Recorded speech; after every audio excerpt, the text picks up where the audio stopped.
When we think about retro game compilations today, we have a very specific, genuinely lowered expectation. You boot up a modern console, you pay $20, and you are presented with a sterile, flat menu screen listing dozens of games. You select one, you play it for 5 minutes to get a quick hit of nostalgia, and then you turn it off. It is completely transitional, but in the late 90s, the concept of a retro collection was still brand new. Developers actually felt the need to justify why they were selling you decade-old arcade code on a state-of-the-art CD-ROM. Nobody took this challenge more seriously than Namco. Instead of just giving players a basic text list to scroll through, they built an actual, fully rendered 3D museum. Walking through these early PlayStation halls is a genuinely surreal experience. It is a quiet, liminal space dedicated entirely to the meticulous preservation of coin-op history. You aren't just selecting a title, you are taking a curated tour of the foundational years of the video game industry. Honestly, this 5-disc run of pure, unadulterated respect for the medium is the exact kind of calm, methodical palate cleanser we desperately need right now. Because right after we leave the quiet halls of this museum, we are hitting index entry 100, and things are going to get very, very dark. But before we dive into the bargain bin, let's take a walk through the exhibits.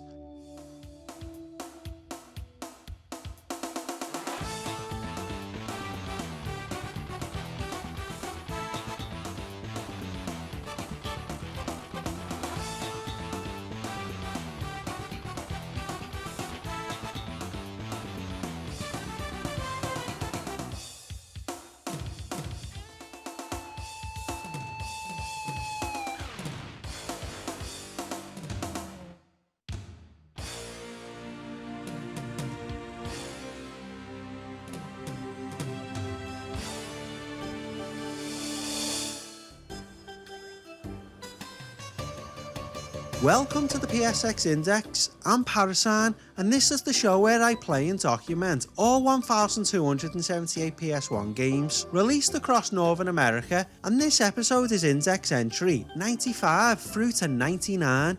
We are looking at volumes 1 through to 5 of the Namco Museum. When you boot up the first volume, you realise immediately that this is not a standard video game.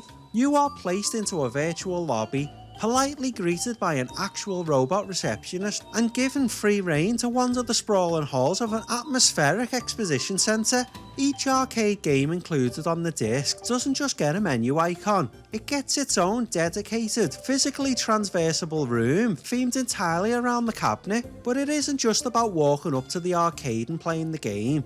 These rooms are packed with legitimate historical artefacts. You can walk up to display cases and examine high-resolution scans of original arcade flyers, read the promotional pamphlets, look at concept art, and even inspect the literal circuit boards that powered the original arcade machines. It is a level of curatorial care that practically doesn't exist anymore.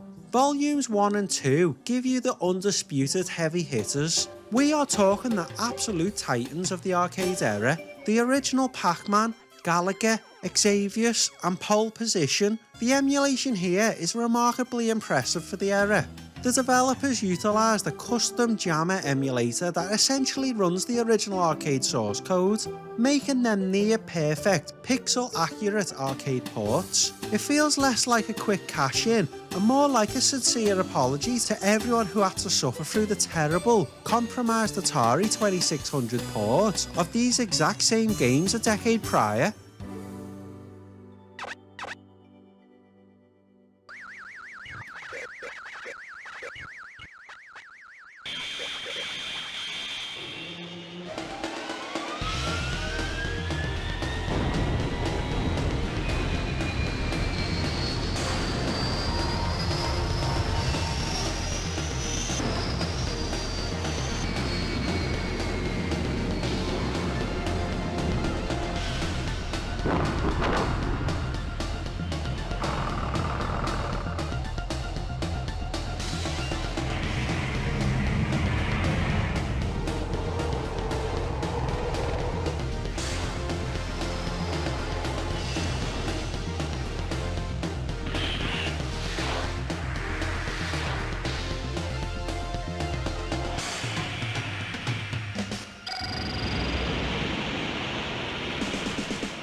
Walking through these digital galleries feels less like browsing a game collection and more like performing a physical autopsy on the industry itself. In an era where digital preservation usually means a ROM file sitting on a cold server, these discs treat the history of the arcade as a tangible mechanical reality.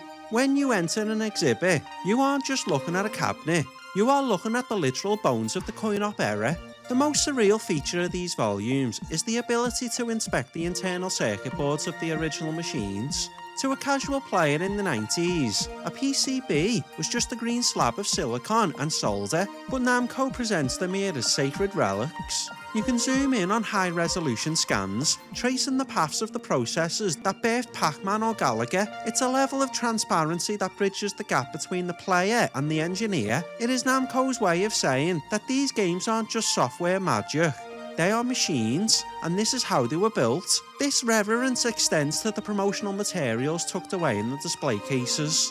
The museum houses original arcade flyers and industrial pamphlets that were never intended for the public to own. These were business-to-business marketing tools designed to convince a pizza parlour owner in 1981 that a Dig Dug cabinet was worth the floor space. Reading through the translated design documents and looking at early concept art gives these games a human context that a standard menu simply cannot provide. You see the shaky hand-drawn sketches of characters that would eventually become global icons. Even the dip switch settings are presented with a level of industrial respect.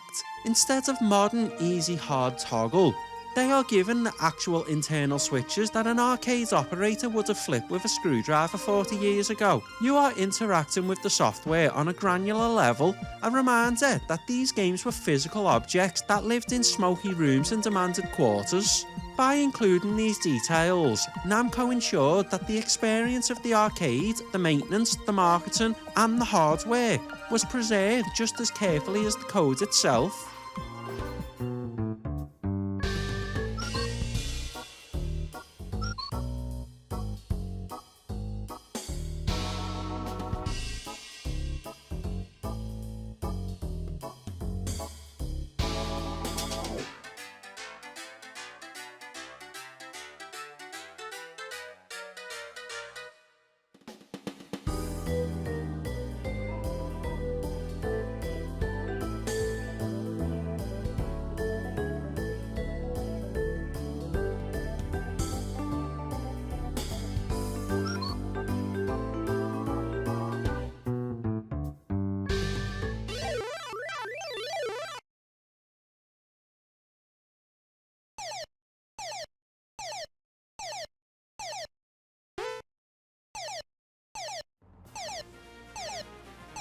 By the time you get to volumes 3 and 4, the novelty of the 3D museum is still completely intact, but Namco starts digging a little bit deeper into their back catalogue. Yeah, you still get the massive, recognisable pillars of the era like Miss Pac-Man and Dig Dug, but you'd also get introduced to the weird, highly experimental stuff that didn't necessarily dominate the North American pizza parlours. This is where the virtual museum aspect really shines. If a game like the Tower of Galaga or Ordine was just text on a flat menu, most players would likely skip right past it, but because you physically have to walk down a dimly lit hallway and enter an epic, night-themed exhibit room just to see what the game actually is, it forces you to engage with it. The presentation demands your respect. You end up spending 30 minutes playing Pac-Land, a game that essentially laid the mechanical groundwork for Super Mario Bros. Simply because the room it was housed in looked interesting.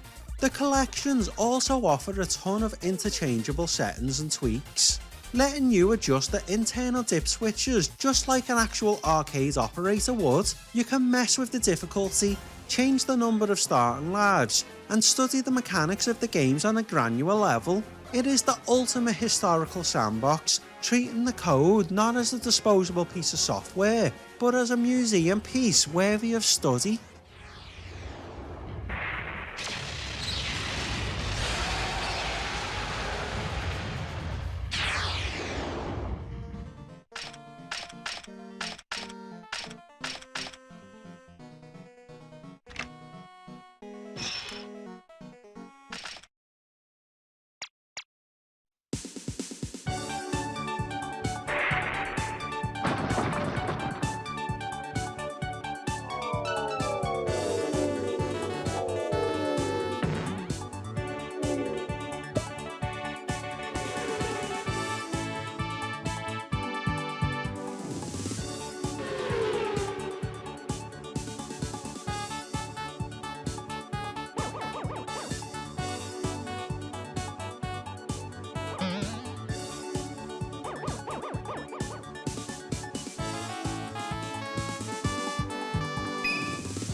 We close out this classy era of compilation design with Volume 5. This was specifically designed to be the final entry in the 3D Museum series, and Namco completely took the gloves off when it came to the game selection. Instead of relying on the recognisable yellow mascot to push sales, they filled this disc with titles like Baraduke, Metro Cross, and Valkyrie no Densetsu, which was localised in the West as The Legends of Valkyrie. These were incredibly ambitious, complex games that proved just how far arcade hardware had evolved in the late 80s. Walking through this final volume feels a bit bittersweet. It marks the absolute end of an era where publishers viewed their own history as something worth building a literal 3D shine for. Almost every retro compilation released after this, even the latter Namco ones that dropped on the Nintendo 64, Dreamcast and PlayStation 2, stripped away the 3D Museum entirely and went straight back to the generic, text-based menus. The industry realised that building an entire virtual world just to house a game select screen was incredibly expensive and completely unnecessary. But that is exactly what makes these 5 PS1 discs so incredibly special. They are a product of a very specific time in the industry, where 3D technology was advancing so fast that looking backwards actually felt like a luxurious high-effort event. It is a virtual experience that will likely never be replicated.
While the visual preservation in these volumes is impeccable, there is a much more subtle battle being fought under the hood: the translation of arcade physics to a home controller. Most of the games in these exhibits were originally designed for highly specialised hardware. We're talking about the heavy, notched joysticks of Pac-Man, the free spinning steering wheels of Pole Position, and the analogue flight yokes used in Starblade. Trying to map these tactical mechanical experiences onto a standard PlayStation D-pad is a monumental task, and the way Namco handles it is a masterclass in software translation. When you play Pole Position on Volume 1, you can feel the developers grappling with this. In the arcade, that game relies entirely on the inertia of a physical wheel. On the PlayStation, you're trying to replicate that precision with tiny plastic buttons. Namco didn't just settle for a good enough port, they included support for the Nijicon, that strange, twistable third-party controller, just to give players a way to mimic the original stir and tension. It's a level of dedication to the feel of the game that usually gets lost in modern emulation. This effort extends to the shooters as well. For games like Galaga and Xavius, Namco included a tape mode, allowing the most dedicated players to literally turn their heavy CRT televisions on their sides to match the original vertical aspect ratio of the arcade monitors. It's an absurdly hardcore inclusion for a mainstream release in 1996. They understood that these games weren't just about the pixels on the screen, they were about the physical relationship between the player and the machine.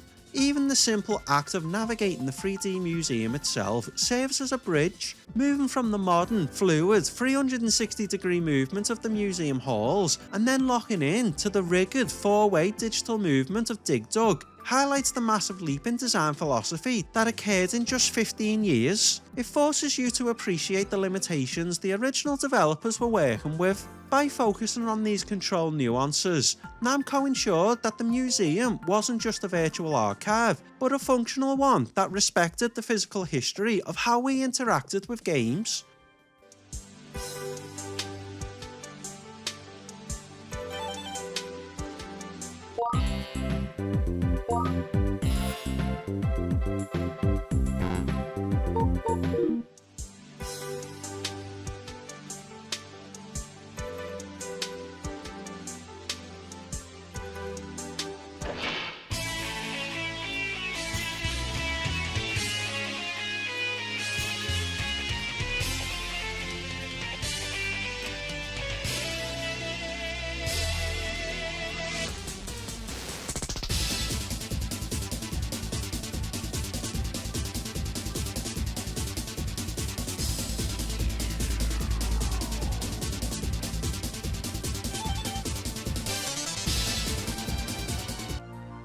Clearing the Namco Museum is a highly respectable, classy way to approach the edge of a massive channel milestone.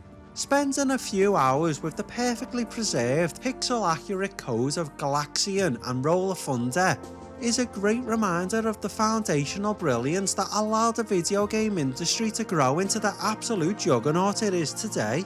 But the museum tour is officially over. Surviving these 5 historical exhibits means we are officially 99 games down, with 1,179 games to go. If you want to help this channel survive the sheer, overwhelming volume of this console's library, hit subscribe, because next time on the Index, the quiet calm of the museum is completely shattered. We are leaving the curated exhibits behind and diving headfirst into the absolute bottom of the bargain bin. We are celebrating Index Entry 100 by executing the ultimate archival speedrun, 100 games in 100 minutes. We are tearing through the generic fishing simulators, the broken budget races, and the terrifying Junior League fever dreams in a massive single episode purge. 100 games in 100 minutes. Index entries 100 to 199, the bargain bin special. Click a playlist on your screen to enjoy the quiet while it lasts, and I'll see you in the clearance bin.